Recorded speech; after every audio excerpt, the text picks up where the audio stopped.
ఇక రేవంత్ రెడ్డి అవినీతి పాలనకు మరో సాక్ష్యంగా హైదరాబాద్ లో 7 అంతస్తుల భవనం కుప్పకూలిన ఘటన అయితే నిలిచింది. ఇక ఇదే అంశానికి సంబంధించి మరింత సమాచారం మా ప్రతినిధి సందీప్ రావు అందిస్తారు.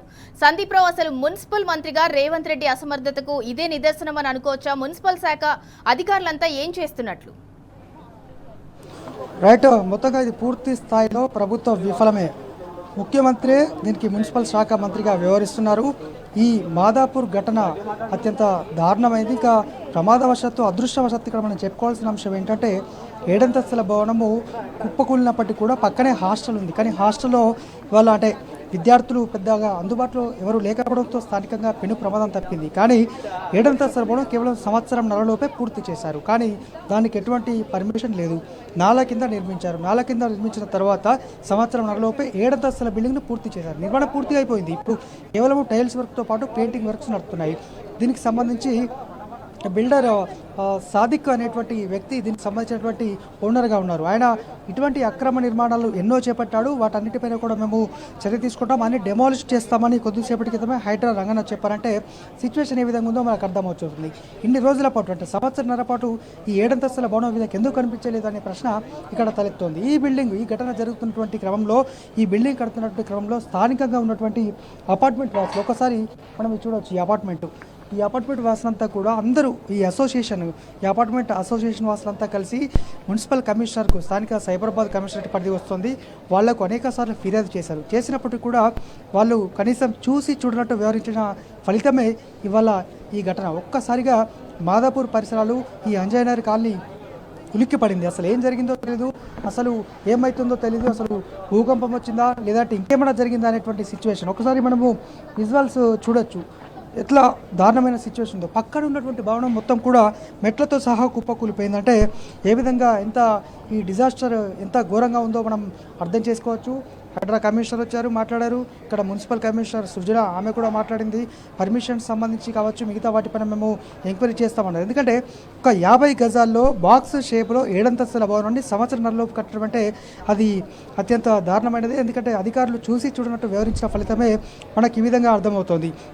ఈ మొత్తంగా అడ్డగోలు పర్మిషన్లు ఇచ్చి ఇలా ఈ ప్రాంతంలో అసలు ఈ ప్రాంతంలో కట్టేందుకు అనుమతి లేదు. ఎందుకంటే నాలా వద్ద ఇంత అత్యంత భవనం కావచ్చు, 7 అంతస్తుల భవనం కావచ్చు, సాధారణ భవనం కూడా కట్టే వీలేదు. అంటే ఈ రకంగా మనకు అర్థమవుతుంది ఏంటంటే మున్సిపల్ శాఖ పూర్తి స్థాయిలో ఫెయిల్యూర్ అయింది.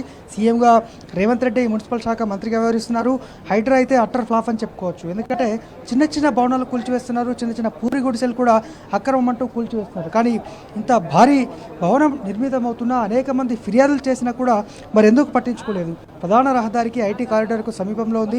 చుట్టుపక్కల హాస్టల్స్, ఐటీ ఎంప్లాయీస్ కావచ్చు, ఇతరత్ర విద్యార్థులు ఇందులో ఉంటూ వాళ్ళంతా నిత్యము జాబ్లు అంటే ప్రైవేట్ ఉద్యోగాలు చేస్తున్నటువంటి సందర్భం. మరి ఒక్కసారిగా ఉలిక్కిపడింది. ఈ క్రమంలో ఇందులో అపార్ట్మెంట్లో ఉన్నటువంటి పక్క అపార్ట్మెంట్లో కూలిన సమయంలో పక్క ఉన్నటువంటి 2 అపార్ట్మెంట్ వాసుల్లో రిటైర్డ్ ఉద్యోగి ఒకరు, అలాగే మరొక వారి భార్య, ఇద్దరు కూడా తీవ్రంగా గాయపడ్డారు. వారిని ఆసుపత్రిలో ట్రీట్మెంట్ అయితే కొనసాగుతోంది.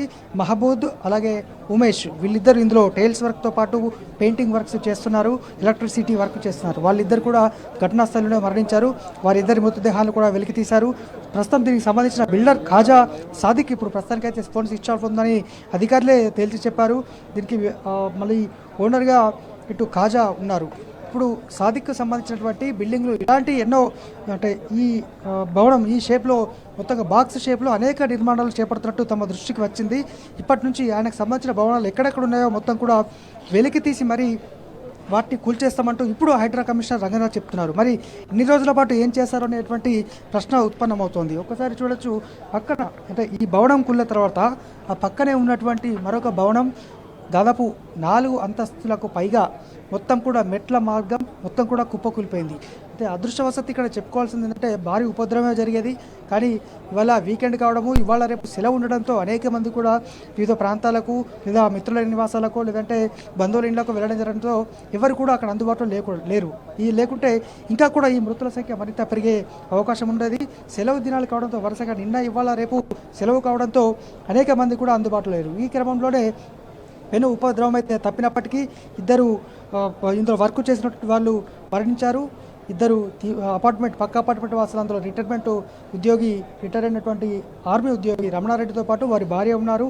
మరి 50 గజాల స్థలంలో 7 అంతస్తుల భవనం నిర్మించడం అంటే అది ఆసమాషి వ్యవహారం కాదు. అది కళ్ళకు ఎందుకు కనిపించలేదు? ఎందుకంటే చిన్న ఒక గజంలో నిర్మించాలంటేనే 100 ప్రశ్నలు. హైడ్రా తీరు మనం ఇప్పటికే చూసాం. హైకోర్టు ఎంత దారుణంగా చివాట్లు పెట్టిందో, అనర్హుడిగా ప్రకటించింది హైకోర్టు. మరి ఆయనపై చర్య తీసుకోలేదు. ఇప్పుడు 7 అంతస్తుల భవనం నిర్మించిన భవనమే కుప్పకూలిపోయింది. ఇలాంటి ఇంకా ఎన్నో ఉన్నాయని నేరుగా హైడ్రా కమిషనర్ రంగనాథే ఒప్పుకున్నారు. సాదిక్ అనేటువంటి బిల్డర్ పైన ఇటువంటి బిల్డింగ్ అంటే బాక్స్ షేప్లో చిన్న 50 గజాల్లో, 30 గజాల్లో, 60 గజాల్లో నిర్మించినటువంటి భవనాలు అనేకం ఉన్నాయని వారే స్వయంగా చెప్పారు. మరి వారేం చేస్తున్నారు? స్థానిక మున్సిపల్ కమిషనర్గా సృజన ఉన్నారు. మరి వారు దీనికి అనేక సార్లు కూడా ఈ స్థానిక అపార్ట్మెంట్ వాసులు ఫిర్యాదు చేశారట. మరి వాళ్ళు ఎందుకు చర్యలు తీసుకోలేదు? ఈ బిల్డింగ్ నిర్మాణం ఎందుకు ఆపలేకపోయారు?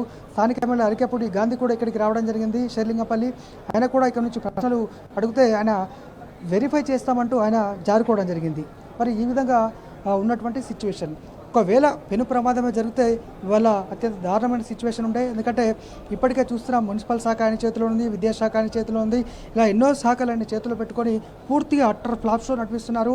ఇవాళ స్థానిక వాసులైతే ఇల్లు ఖాళీ చేసి వెళ్ళిపోయారు. ఎందుకంటే ఈ దారుణ ఘటన జరిగిన తర్వాత ఆ ఘటనను, ఆ శబ్దాలు వినే ఒక్కొక్కరు ఊళ్ళు గగురు పొడిచే విధంగా అత్యంత దారుణంగా శబ్దం వినిపించింది. ఎందుకంటే 7 అంతస్తుల భవనం కుప్పకూలడం అంటే ఆ సౌండ్ ఏ విధంగా ఉంటుందో మనకు అర్థమవుతుంది. అయితే బాంబు పేలిందా, భూకంపం వచ్చిందా అన్న విధంగా ప్రజలంతా కూడా బయటకు పరిగెత్తుకుంటూ రావడం జరిగింది.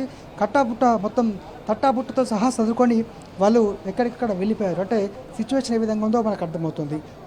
డిజాస్టర్ రెస్పాన్స్ ఫోర్స్తో పాటు వీళ్ళంతా కూడా ప్రస్తుతం ఇంకా ఏమైనా ఉందా అలా కోణంలో దర్యాప్తు చేస్తుండగా మొత్తానికి 2 మృతి చెందినట్టు మాత్రమైతే గుర్తించారు. Sindhura. Right, thank you Sandeep Rao.